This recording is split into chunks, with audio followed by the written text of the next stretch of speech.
ఈ వీడియోలో చూపిస్తున్న ప్లాజో ప్యాంట్ని cutting and stitching full video యూట్యూబ్లో పోస్ట్ చేస్తాను, చూడండి కావాలి అన్నవాళ్ళు.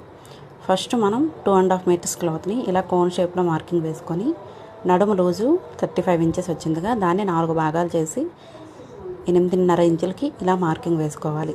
ఇప్పుడు ఫుల్ లెంత్ 36 ఇంచెస్ వచ్చింది. మనకి బెల్ట్ 2 ఇంచెస్ వస్తుంది కాబట్టి 38 ఇంచెస్ ఫుల్ లెంత్, ఇక్కడ 36 తీసుకొని ఇలా సర్కిల్గా మార్కింగ్ వేసి కట్ చేసుకోవాలి. ఇప్పుడు కిస్తా పాయింట్ని ఓపెన్ సైడ్ ఉంది కదా, ఇటువైపు మార్కింగ్ వేసుకోవాలి. పైన 4 ఇంచెస్ ఉంచుతాం కాబట్టి బెల్ట్ కోసం ఇప్పుడు 10 ఇంచెస్కే మార్కింగ్ వేసుకుంటున్నా. ఇలా ఎల్ షేప్ మార్కింగ్ వేసుకోవాలి. ఈ చివరికి కలుపుకొని ఈ ఎల్ షేప్లో కిస్తా రౌండ్ని మార్కింగ్ చేసుకొని కట్ చేసుకోవాలి. ఫుల్ వీడియో క్లియర్గా యూట్యూబ్లో పోస్ట్ చేస్తాను, చూడండి కావాలి అన్నవారు. ఇప్పుడు నడుము లూజుని తీసుకొని 18 ఇంచెస్ వచ్చిందిగా వేస్ట్ పీస్ని తీసుకొని బెల్ట్ కటింగ్ చేసుకోవాలి. 4 ఇంచెస్ వెడల్పుతో ఇలా మార్క్ వేసుకోవాలి.